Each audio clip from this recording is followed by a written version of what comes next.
صلی اللہ علیہ محمد صلی اللہ تعالی علیہ وآلہ وسلم۔ سورہ نساء۔ نساء امراتن عورت کو بولتے ہیں، اور النساء اس کی جمع ہے عورتیں، ٹھیک ہے جی۔ اس میں چونکہ فیمیل عورتوں کے بہت سارے معاملات کا ذکر ہے، اس لیے اس سورت کا نام سورہ النساء۔ بسم اللہ الرحمن الرحیم۔ یا ایھا الناس اتقوا ربکم، اے لوگو، الناس لوگو، ڈرو، ربکم اپنے رب سے، الذی وہ ذات رب، خلقکم جس نے تمہیں پیدا کیا، من نفس واحدہ ایک جان سے، وخلق منها زوجہ اس ایک جان سے پھر اس کی بیوی بنائی اللہ نے، وبث منہما اور پھر پھیلائے اللہ نے ان دونوں میں سے، رجالا کثیرا بہت سارے مرد، ونساء اور بہت ساری عورتیں، نساء عورتیں، ٹھیک۔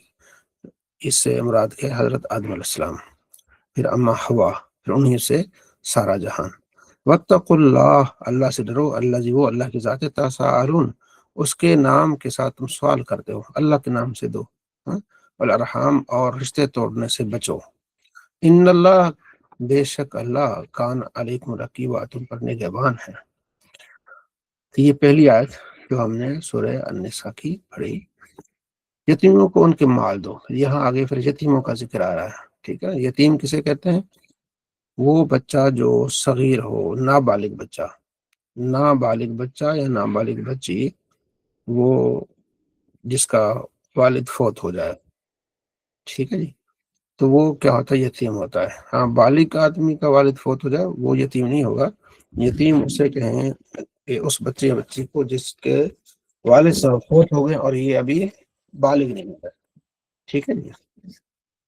اب ان کے احکام ہے کہ ان کو ان کے مال دو۔ اب ظاہر ہے کوئی چاچا ہے، کوئی تایا ہے محلے میں، سے اپنے رشتے داروں میں، تو ان کو حکم ہے کہ ان کے مال دو، اور خبیث کے بجائے، طیب کے بجائے خبیث کو نہ بدلو۔ ہو سکتا ہے کہ تایا جی جو ہے نا وہ پھر اچھی زمین رکھ لیں، اور جو ہے زمین جہاں پانی نہیں پہنچتا وہ ان کو لے دیں، تو اللہ نے فرمایا ایسا نہ کرو، پورا پر حق دینا ہے۔ ان کا مال اپنے مالوں سے ملا کے مت کھاؤ، ٹھیک ہے، یہ بہت بڑا گناہ ہی ہے۔ اگر تمہیں ڈر ہو، خوف ہو کہ تم ان میں عدل انصاف نہیں کر سکتے، پھر نکاح کرو، یتیم بچیاں ہیں تو جوان ہو جائے پھر، ٹھیک ہے، دو دو، تین تین، چار چار، یہاں پھر وہ جو ہے نکاح کی اجازت ہے، دو نکاح کی، تین نکاح کی، اور چار نکاح کی۔ اگر تمہیں ڈر ہو کہ تم عدل نہیں کر سکتے تو ایک ہی رکھو پھر، ٹھیک ہے جی۔ تو یہ آپ نے پہلے دیکھنا ہے، اگر آپ نے نکاح زیادہ کرنے تو آپ نے پہلے دیکھنا ہے کہ میں عدل انصاف کر سکوں گا، ٹھیک ہے جی۔ اگر نہیں تو پھر ایک لونڈی سے تم نکاح کر لو، یہ تھوڑی بہتر ہے۔ اور عورتوں کے ان کے حق مہر دو۔ یہاں حق مہر ہے، جو نکاح ہوتا ہے نا اس میں ایک ہوتا ہے ایجاب و قبول ہوتا ہے، دوسرا طرفین کا، دوسرا ہوتا ہے دو گواہ ہوتے ہیں، یعنی جو ہے وہ سمجھو کہ دولہا دلہن کی رضامندی اور پھر دو گواہ ہونے چاہیے۔ تیسری شرط یہ ہے کہ اس میں حق مہر ہو۔ حق مہر بولنا نہیں ہوتا، لیکن عام طور پر جو ہمارے ہاں جو فقہ اناف نے اس کو 3 تولے، تقریباً 3.25 تولے چاندی کا رکھا ہے۔ تو چاندی کا ریٹ آپ نے دیکھ لینا ہے، تو یہ حق مہر ہے۔ حق مہر جسے کہتے ہیں وہ 2 قسم کا ہوتا ہے، ایک معجل ہوتا ہے، ایک غیر معجل ہوتا ہے۔ معجل یعنی ابھی دے دینا جتنا بنتا ہے، غیر معجل وہ کہنا ہے کہ انشاءاللہ زندگی میں جب بھی موقع ملا مجھے تو میں ضرور دوں گا، ٹھیک ہے جی۔ تو پھر وہ میاں بیوی کے آپس میں طے ہوتا ہے۔ اچھا، یہ عورت کا حق ہے، اگر وہ چاہے تو میاں کو معاف بھی کر سکتی ہے، اگر وہ اپنی مرضی سے دے، فَإِن طِبْنَ لَكُمْ، مرضی سے دے تو کھا لو پھر، کیونکہ اس زمانے میں زیادہ بھی حق مہر 2 لاکھ 4 لاکھ بھی ہو سکتا ہے نا۔ تو اس وقت جو آپ دیکھ لیں تقریباً کوئی میرے خیال ہے 10 سے 12 ہزار روپے کا تولہ ہے، اس لحاظ سے کوئی 32-33 ہزار بن جائے گا، آگے پیچھے بھی ریٹ ہوتا ہے، ٹھیک ہے نا۔ تو یہ آپ نے دیکھنا ہے۔ اچھا، اگر یتیم بچے ابھی چھوٹے ہیں تو بے وقوف ہیں، یعنی سمجھ والے نہیں ہیں، تو ان کی مال ان کو پھر اس طرح نہ دو، ٹھیک ہے جی۔ چونکہ تم ان کے قوام ہو، یعنی تم ان کے خیال رکھنے والے ہو، تو ان کو کھلاؤ پلاؤ اور ان کو پہناؤ اور ان سے اچھی بات کرو۔ ابھی ان کو وابتلوا الیتامی، ان کو آزماتے رہو یہاں تک کہ وہ بالغ ہو جائیں، یتیم بالغ ہو جائے، اس کے بعد پھر آپ نے ان کا مال ان کو دینا ہے۔ فَإِنْ آنَسْتُم مِّنْهُمْ رُشْدًا، اگر تم سمجھتے ہو کہ ہاں وہ سمجھدار ہو گئے ہیں، فَادْفَعُوا إِلَيْهِمْ أَمْوَالَهُمْ، تو پھر ان کے مال ان کو دے دو۔ یتیم کا مال کھانا بہت بڑا گناہ ہے، ٹھیک ہے جی۔ تو یتیم کا اشتعال کرنا، نبی علیہ السلام فرماتے ہیں جو یتیم کی پرورش کرے میں اور وہ شخص جنت میں ساتھ ہوں گے. آپ علیہ السلام نے 2 انگلیاں ملا کے ارشاد فرمایا. ٹھیک ہے، تو یتیم کے سر پہ ہاتھ پھیرنا چاہیے، اس کے مال کو نہیں کھانا چاہیے. ٹھیک ہے، وَلَا تَأْكُلُوا إِسْرَافًا وَبِدَارًا أَن يَكْبَرُوا، اور ان کا مال جلدی جلدی کھانے کی کوشش نہ کرو کہ بڑے ہو جائیں گے. اسرافن بس فضول جلدی، بھائی اس کا خرچ کرو، بچہ ہے چھوٹا ہے اس کو کیا پتا، اس کا مال خرچ کرو، نہیں. ہاں اگر کوئی بچے تو بہت اچھی بات ہے، اگر کوئی اس کا رشتہ دار کوئی امیر ہے تو بالکل یتیم کا مال نہ کھائے بلکہ اپنا ان کو دے، ان کا مال سنبھال کے رکھے. ومن کان فقیرن، اگر فقیر غریب آدمی اب ان کو بھی کھلائے گا خود بھی کھائے گا اگر مسئلہ ہو جائے گا، فلیأکل بالمعروف، تو دستور کے مطابق ان کے ساتھ مل جل کے کھائے. مثلا چاچا ہے، غریب ہے، یتیم بچے ہیں، تو وہ بھی ہانڈی روٹی بناتے ہیں، یہ بھی بناتے ہیں الگ الگ. اگر یہ ہوں گی سبزیاں لانا، الگ چیزیں لانا مشکل ہو جائے گا تو وہ ساتھ کھائیں، کچھ ان کا کچھ اپنا حصہ اس میں اچھے طریقے سے. جب یتیموں کا مال دو فاشہدوا علیہم، تو گواہ بنا لو کہ بھائی یہ یتیم ہے، ان کے والد صاحب یہ مال چھوڑ کے گئے ہیں، میں نے اس کی حفاظت کی ہے، تو گواہ بنا کے تو آپ نے کیا کرنا ہے اس کو دینا. وکفیٰ باللہ حسیبا، اللہ حساب لینے والا کافی. یہ ذہن میں رکھنا کہ کوئی زیادتی نہ کرنا. ٹھیک ہے.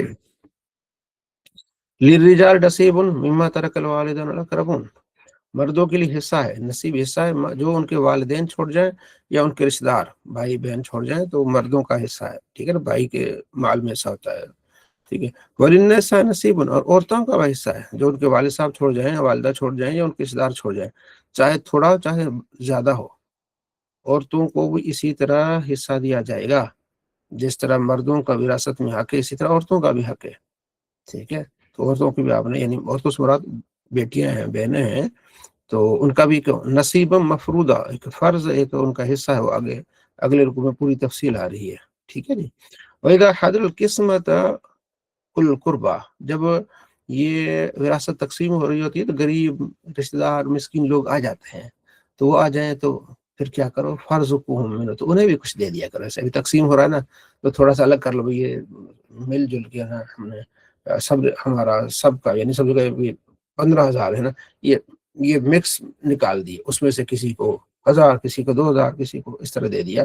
اور اگر نہیں دے سکتے تو وَقُولُوا لَهُمْ قَوْلًا مَعْرُوفًا، اچھی بات ان سے کرنی ہے. ڈرنا چاہیے ان لوگوں کو، اگر وہ بھی اپنے پیچھے کو اس طرح کمزور اولاد چھوڑ جاتے تو پھر ان کو کیا ہوتا. ابھی اللہ نے ایک نصیحت کے طور پر بتایا کہ تم نے خیال کرنا یتیموں کا. اگر اس جگہ یہ جو یتیم ہیں ان کے والد نہیں، اگر یہ تیری جگہ ہوتی ہے، تو فوت ہو چکا ہوتا اور تیرے چھوٹے بچے ہوتے تو تجھے کتنی اس چیز کی مطلب ہوتی کہ یار میرے بچے ان کو دینا چاہیے. ٹھیک ہے جی. تو اللہ نے اس چیز کو ذہن میں بٹھایا کہ ڈرنا چاہیے لوگوں کو کہ اگر وہ اپنے بچے اس طرح کمزور چھوڑ جاتے اور وہ کسی کے پاس مانگنے جاتے، اگر وہ لوگ اس سے بدتمیزی کرتے، ان کو نہ دیتے، ان کو دھکے مارتے تو کتنی تکلیف ہوتی. تو یہ جو آئے ہیں بچے یہ بھی کسی کے ہیں، ان کے والد فوت ہو گئے ہیں، لہٰذا آپ لوگوں نے خیال کرنا ہے. فَلْيَتَّقُوا اللَّهَ، چاہیے کہ اللہ سے ڈریں. وَلْيَقُولُوا قَوْلًا سَدِيدًا، سیدھی بات کریں. ان الذین یأکلون اموال الیتامى، جو لوگ یتیموں کا مال کھاتے ہیں ظلم زیادتی کر کے، انما یأکلون، سوا یہ کو کھاتے ہیں، فی بطونہم، اپنے پیٹوں میں، نارن، آگ کھاتے ہیں، آگ بھر رہے ہیں. جو یتیموں کا مال کھاتے ہیں وہ آگ بھر رہے ہیں. بس یہ سلام سعیدہ ان قریب اس بھڑکتی ہوئی آگ میں جائیں گے. کہ جو اوقاف کا مال ہوتا ہے، بڑے بڑے وزیر مشیر لگے ہوتے ہیں، بس موجے کر رہے ہوتے ہیں، قیامت کے دن بڑا خطرناک معاملہ ہی ہے کسی کا مال کھانا. ٹھیک ہے. نبی علیہ السلام فرماتے ہیں دنیا میں معافی تلافی کر لو، آخرت میں یہ دینا مشکل پڑ جائے گا. ٹھیک ہے. آپ علیہ السلام نے صحابہ سے فرمایا کہ بتاؤ مفلس کون ہے. صحابہ نے عرض کیا رسول اللہ، مفلس وہ ہے جس کے پاس پیسہ نہیں ہے. ٹھیک ہے، غریب آدمی، جیسے ہم کہتے ہیں آج بینک بیلنس نہیں ہے، کچھ بھی نہیں ہے، غریب ہے بالکل. تو میں نہیں، مفلس وہ آدمی ہے کہ قیامت کے دن آئے گا اس کے پاس نیکی پہاڑوں جتنی ہوں گی، لیکن ہوگا کیا، ایک شخص آئے گا کہے گا کہ اس نے میرے سے زیادتی کی ہے تو انصاف کیا جائے. اب وہاں کیا ہوگا، دینار درہم پیسہ تو نہیں چلے گا، اس کی نیکیاں کاٹ کے پھر اس آدمی کو دی جائیں گی. پھر دوسرا آئے گا کہے گا اس نے میرا مال کھایا تھا. پھر تیسرا آئے گا کہے گا اس نے مجھے مارا تھا. کرتے کرتے اس کی نیکیاں جو پہاڑوں جتنی وہ ختم ہو جائیں گی. لوگ اور آتے جائیں گے کہ ہمارا اس پر حق ہے. اب کیا ہوگا، نیکیاں تو ہے نہیں، اب ان کے گناہ اس پر ڈالے جائیں گے. یہ ہے مفلس آدمی. نیکیاں تھی پہاڑوں جتنے، لیکن اب کیا ہوا، نیکیاں ختم ہو گئی، اب اس کے اوپر پہاڑوں جتنے گناہ آ گئے.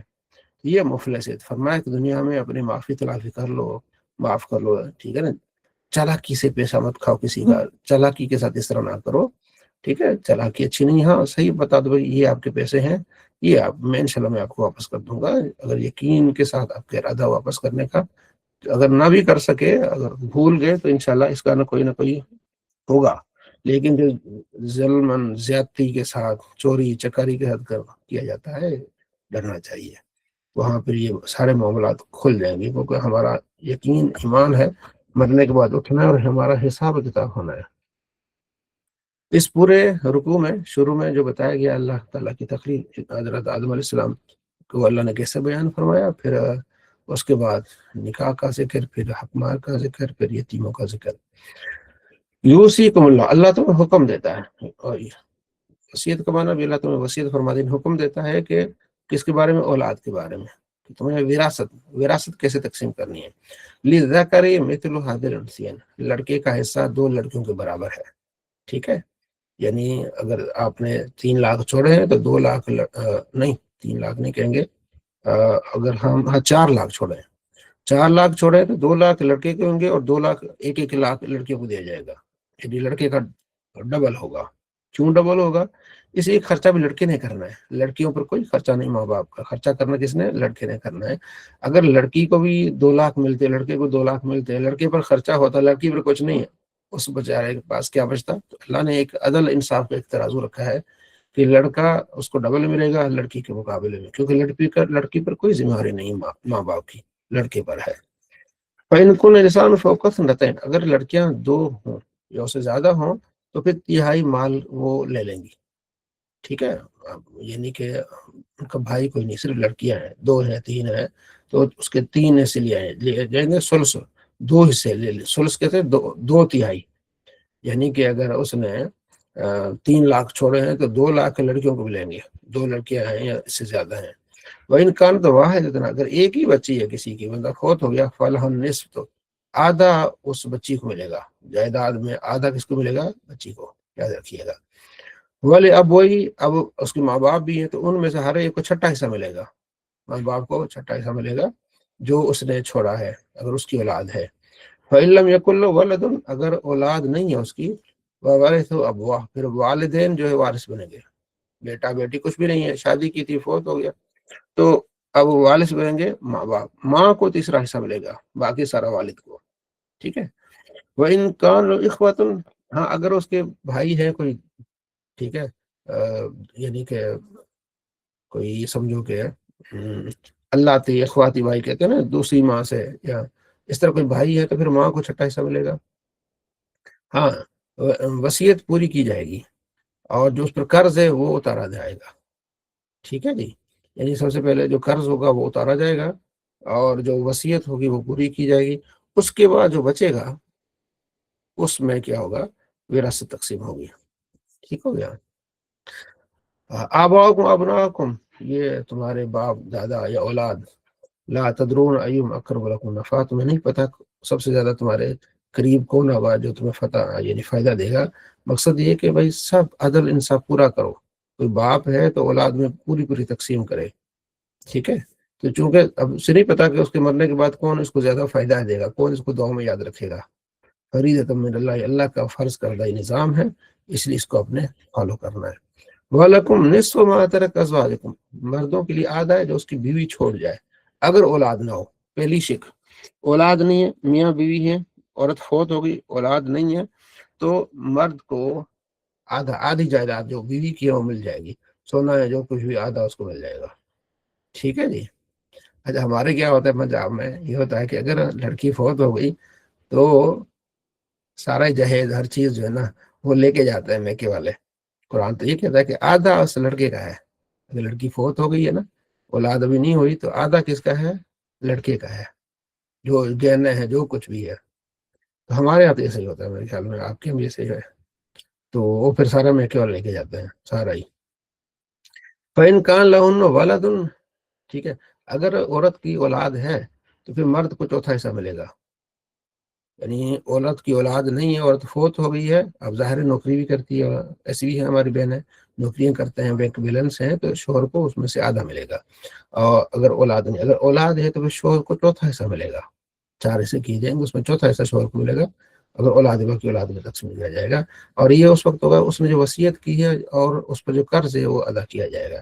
وصیت کے بارے میں یہ ہے کہ وصیت تیسرے حصے میں کی جائے گی، مثلا اس کی 3 دکانیں ہیں، وہ ایک دکان کی وصیت کر سکتا ہے، اگر تینوں دکانوں کی وصیت کرے گا تو قبول نہیں کی جائے گی اسلام میں، نہیں، کیونکہ اس کی اولاد بھی ہے، بچے بھی ہیں، ان میں تقسیم کی جائے گی، ٹھیک ہے جی۔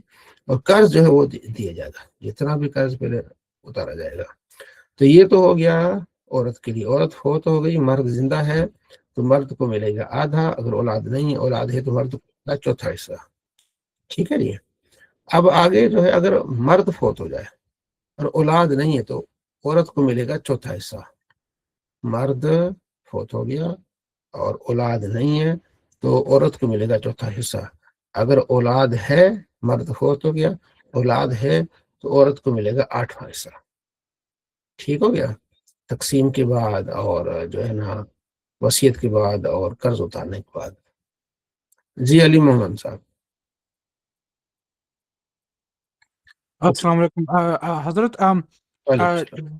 جو آپ کو پتہ ہے نا، کچھ لڑکے ہوتے ہیں وہ نشئی ہو جاتے ہیں، اگر والدین یہ چاہیں کہ ہم نے اس لڑکے کو حصہ نہیں دینا، ایک بیٹا ہے اور ایک بیٹی، ہم چاہتے ہیں کہ سارا حصہ بیٹی کے پاس چل جائے، بیٹی کو کوئی حصہ نہ دے کیونکہ وہ نشئی ہے، یا پھر بیٹی اگر بیٹی کوئی داہری بن جائے، یا پھر تو پھر ہم اس بیٹی کو حصہ نہیں دینا چاہتے، ہم نے نہیں حصہ توڑ دیا۔ نہیں، وہ بات یہ ہے نا کہ وراثت ہوتی مرنے کے بعد، ٹھیک ہے جی، مرنے کے بعد آپ کا تو اس میں نہیں چلے گا، مرنے کے بعد جو ہوگا ان کا حق بنے گا۔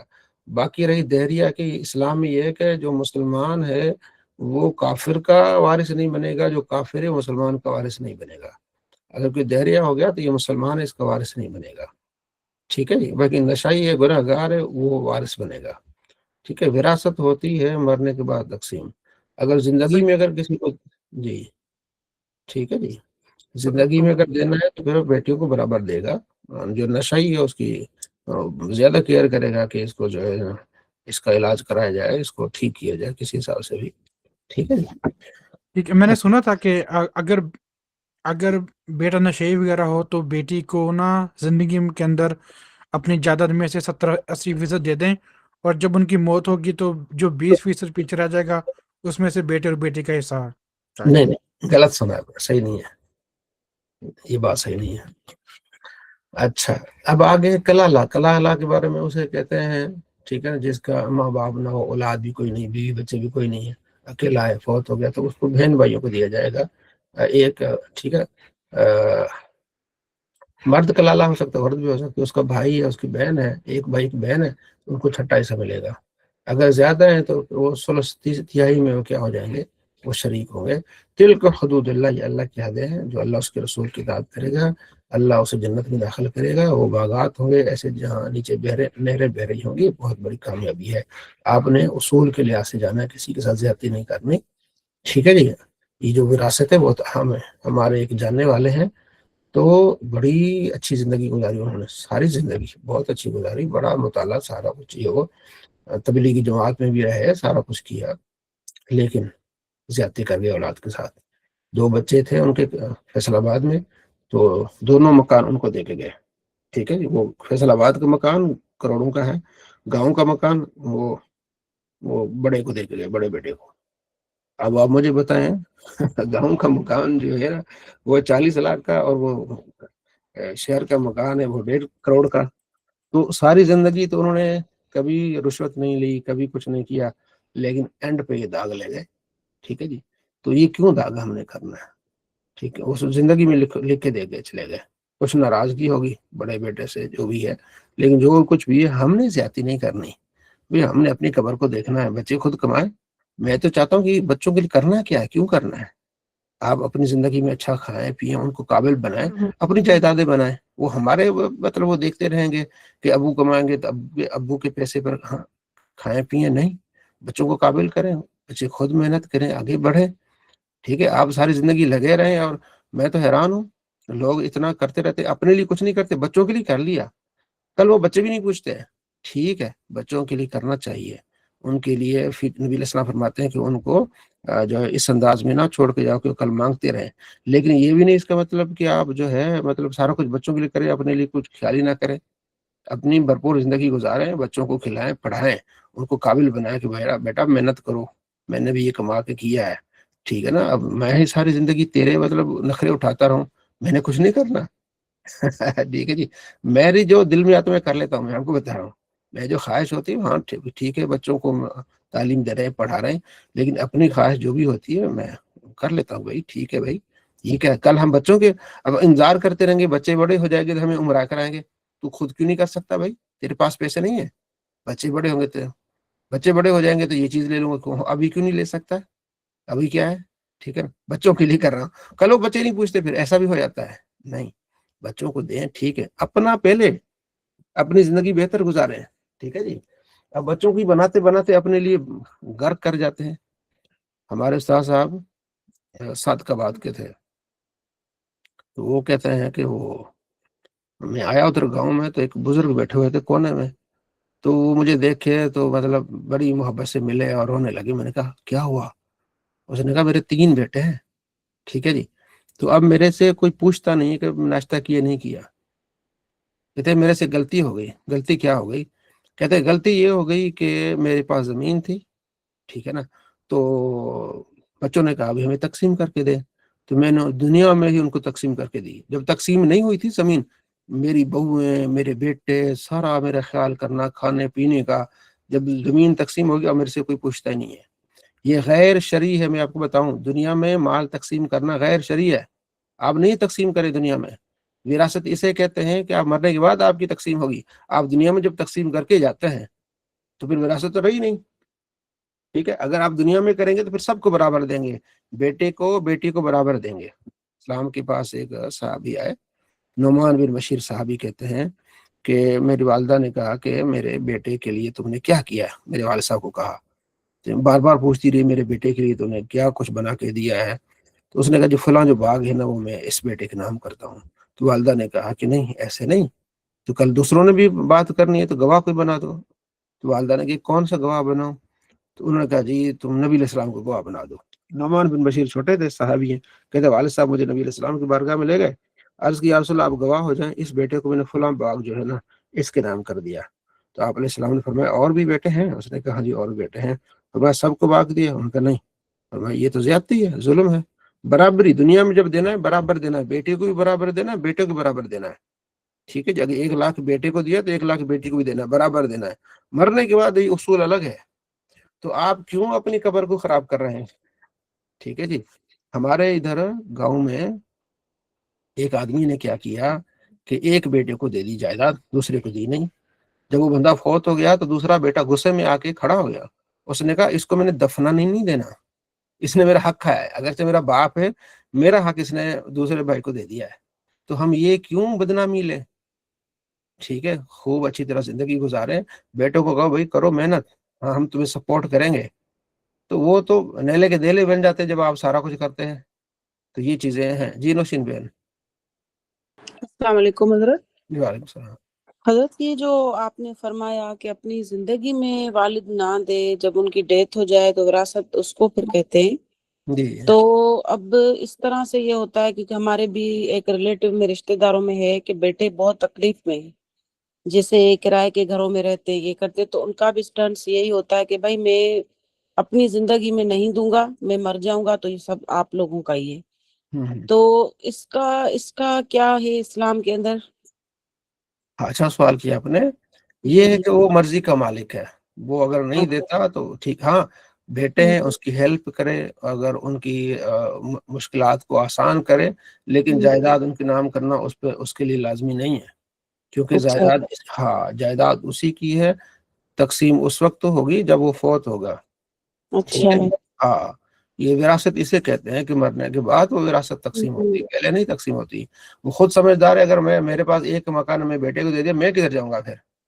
یہ تو چلو اس کے تو بیٹے کما رہے ہیں سارا کچھ. نہیں حضرت, جیسے اس والد کے پاس کافی مطلب ہے, جیسے دکان بھی ہے,